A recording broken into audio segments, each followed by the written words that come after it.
Fraisiland a planté ses premiers fraisiers en 1993. Situé au Rheinfelderhof, sur le banc communal de Rustenart, sur la route reliant Balgo à Dessenheim, les allées de fraises ont de suite été en partie ouvertes à la libre cueillette. Cette année 2017 marque un tournant avec l'implantation de nouvelles surfaces en culture pour la commercialisation en grande distribution. Donc jusque l'an dernier, j'étais double actif avec, je cultivais une surface d'un peu plus d'un hectare ou un tout petit peu moins qu'un hectare et demi. Et j'étais en même temps directeur commercial dans une entreprise de commercialisation de matériel agricole, de machines agricoles. Et donc j'ai décidé, pour simplifier le travail quelque part, de me concentrer sur une seule activité, donc en développant l'activité fraise. Cette année, on a une surface globale de un peu plus de 9 hectares. Ces 9 hectares et demi se décomposent de la manière suivante. 1 hectare et demi en son nom propre, 1 hectare et demi appartenant à son frère et 6 hectares et demi en association avec des producteurs de Steinsells dans le Bas-Rhin sous la structure commune Fraisifeld. Je me suis associé à la famille Heguet, qui est déjà producteur de fraises dans le Bas-Rhin depuis plus de 25 ans. Et là-bas, ils étaient limités en terre et en ressources en eau. Et donc on a décidé de développer l'activité ici, en particulier à cause du microclimat. On a des conditions très souvent favorables pour la récolte, comme aujourd'hui. Pour l'instant, il n'a pas l'air de pleuvoir autour, mais souvent, quand on doit cueillir, il pleut chez les voisins. Et ici, on peut cueillir dans des conditions idéales, sans qu'il fasse chaud et sans qu'il y ait de pluie. Donc on a des terres qui sont bien appropriées, elles sont drainantes. Il peut pleuvoir 25 mm et puis une heure après, on peut retourner au champ, continuer à cueillir dans de bonnes conditions. Et donc ça, c'est un facteur qui est important dans la récolte de fraises. On ne peut pas cueillir quand il fait chaud, on ne peut pas cueillir quand il pleut. Donc les plages horaires de cueillette sont parfois limitées. Et là, on est dans un microclimat qui est intéressant. La zone de chalandise étant limitée par la concurrence alentour, la surface de libre cueillette reste inchangée. La production supplémentaire est donc vendue en fraises cueillies à la grande distribution. Les besoins en main-d'œuvre ont du coup été réévalués, d'autant qu'habituellement l'équipe de cueillette était composée de familles turques de Colmar et Mulhouse et que la récolte tombe à une période critique cette année. Le phénomène a commencé l'an dernier au travers de l'avancée du ramadan.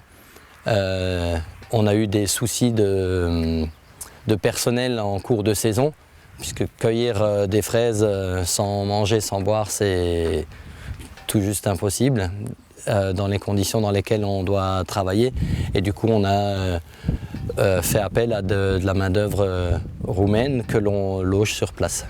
Et ce sont des gens qui se présentent en étant déjà, pour la plupart, connaisseurs de la récolte de fraises ou du conditionnement de la fraise. Et donc le personnel arrive en étant capable de cueillir rapidement et proprement, ce qui n'est pas donné à tout le monde. La cueillette, il y a du doigté, il y a de la sensibilité à avoir avec le fruit, ce qui est fragile en fonction de la météo. Donc c'est important d'avoir du personnel qui soit spécialisé dans cette récolte. 7 variétés de fraises ont été choisies pour échelonner la récolte en évitant le plus possible les pics de production. Ainsi, à la Dar Select et à la Cléry se sont ajoutées la Laetitia et la Malvina. Le producteur avoue sa préférence gustative pour la Dream, mais hésite quant à son avenir sur l'exploitation du fait de son potentiel jugé plus faible. À la difficulté d'appréhender de nouvelles variétés s'ajoutent les aléas climatiques imprévisibles. Au départ, tout se présentait bien. La culture avait de l'avance. Et on a eu quelques nuits avec des fortes gelées. Donc on a protégé ce que l'on a pu avec de l'arrosage antigel et puis de la couverture en P17 ou de P22 en toile. Mais une partie a gelé. Et au moment des gelées, il y avait 50% de la floraison qui était là. Et cette partie a gelé à 100%. Donc ce potentiel a été perdu. Et après, les conditions climatiques fraîches, quand même, pendant plusieurs jours derrière, ont encore généré de nouvelles fleurs qui ont gelé, mais aussi limité le potentiel au travers de fruits un peu déformés par manque de pollinisation. Et donc il y a eu des successions d'éléments climatiques qui ont amputé le potentiel de récolte, et a priori aussi l'automne chaud qui a limité l'initiation florale, ce qui fait qu'en nombre de fleurs au départ, il y avait déjà moins de potentiel. La totalité des surfaces bénéficie d'une irrigation par aspersion et sont paillées. L'agriculteur utilise une herséterie pour garder un maximum le champ propre.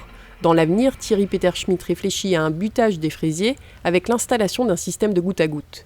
Les surfaces devraient encore augmenter pour atteindre d'ici 2 ans une 20aine d'hectares au global.